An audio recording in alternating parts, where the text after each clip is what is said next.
The time has come. We have reached the 1990s. Welcome to Gay Culture Rewind, my retrospective series about everything gay, presented in episodes that cover every year from 1980. If you haven't seen the previous videos from 1980 to 1989, I'll put a link to the playlist at the end of this video for you to check out.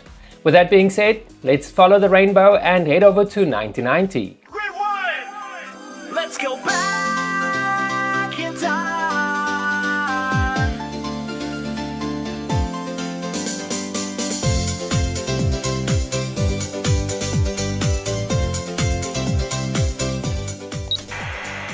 Oh yeah, they float.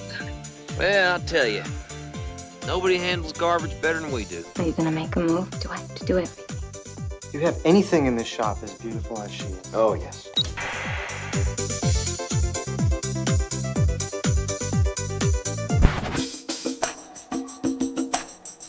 All right, the album title. What is the significance of it? I'm not really talking about prejudice towards me, I'm talking about prejudice in general. If there was one pop star who felt like a bridge between a private life and an increasingly public queer visibility, it was George Michael. By 1990, he'd proven himself as a solo superstar, and he was pushing boundaries in the way he dressed, performed, and owned his sexuality in the subtle, not so subtle ways. Songs like Freedom 90 weren't just hits on the charts. They were statements. George's music, image, and eventual candidness about his sexuality helped normalize queer identities for mainstream pop audiences. He didn't just change pop songs, he helped change the conversation. He wasn't out as gay just yet, but according to his own statements, he had long had conflicting feelings and desires, which he kept hidden from mainstream media. But for those in the know, we already knew he was one of us. The signs were all there, from the way he dressed, the way he performed, and the way he poured his soul into his music. And I had this idea of taking something, or taking that particular drum track, and placing something completely different. What are you looking at?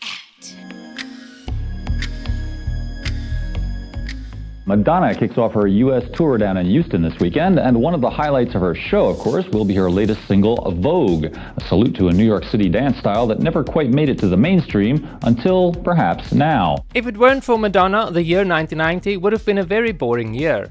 So you know she's going to be featured several times in this video. Madonna's Vogue exploded in 1990 and made ballroom culture, a black and Latino queer art form from New York, visible to millions. The song and iconic music video took house dance, voguing, and the glamour of the underground queer spaces and put them on TV. It takes a celebrity like Madonna or Michael Jackson to take it from the streets and make it something that everybody sees and recognizes and accepts. For a lot of viewers, this was the first mainstream glance at queer nightlife culture. Madonna walked the line, celebrating and popularizing a subculture while sparking debate about cultural borrowing. Either way, Vogue pushed ballroom into mainstream conversations.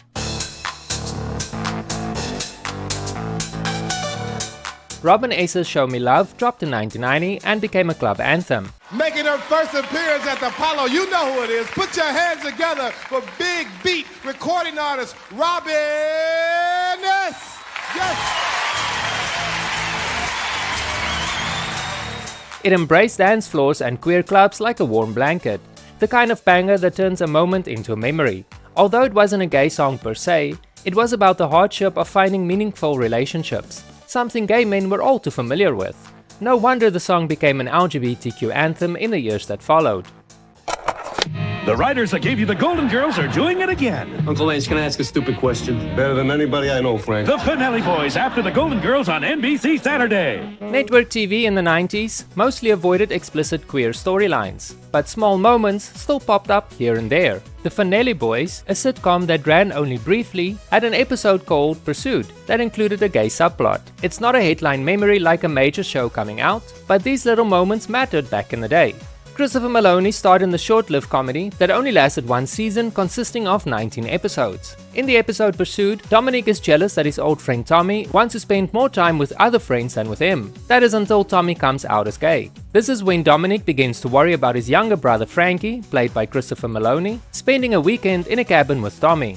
Although it's mostly a light-hearted comedy, it however touched on some issues that still made the general public uneasy. The idea that gay men had the intention of sleeping with every man they met. The life of the legendary Rock Hudson is based on books and magazine accounts, personal interviews, and court records. The year 1990 also saw TV and media grappling more explicitly with the AIDS crisis and public figures connected to it. Biopics and TV movies about celebrities like Rock Hudson, who became a central figure in public conversations about AIDS and the stigma around it, forced mainstream audiences to confront the human cost of silence and secrecy. It was painful, complicated, but it pushed conversations into living rooms across the country. The Garden is a more art house symbolic film from 1990, and it used imagery and allegory to explore queer themes and alternative communities, and currently holds a 100% approval rating on Rotten Tomatoes. The film is loosely based on the story of Christ's crucifixion, except the figure of Christ is replaced with a gay male couple. The film has been seen as a metaphor for the suffering gays endured during the AIDS crisis and their ostracism by most of society. Lacking almost any dialogue, it tells of a loving gay couple whose idealistic existence is interrupted when they are arrested, humiliated, tortured, and killed. The film might not be everyone's cup of tea, but it was definitely a defiant milestone in LGBTQ+ representation, and is a film that you should see at least once before you die. Those balls are more or less like our fantasy of being a superstar, like the Oscars or whatever. Paris is Burning is one of the 1990s most important cultural documents. This documentary brought the New York ballroom scene, created by and for Black and Latino queer and trans people, into a documentary form. It preserved the language, the performances, the politics, and the community. Paris is Burning didn't just show voguing, it gave faces and stories to a subculture that has been overlooked for years, and it's still referenced today by artists, activists, and academics. Its impact on queer history is profound. The film opened discussions about intersectionality, shedding light on how various aspects of identity intersect and affect individual experiences. The film fostered empathy and understanding amongst wider audiences. It encouraged conversations about gender identity and expression. It also celebrated queer culture and showcased the importance of chosen family within the LGBTQ+ community. By elevating these voices, the film helped to humanize LGBTQ+ experiences in 1990. Madonna swings her Blonde Ambition tour through town. The Material Girl will be striking a pose for Chicago for the next 3 nights. Madonna's Blonde Ambition World Tour kicked off in 1990 and basically rewrote the rulebook for live concerts.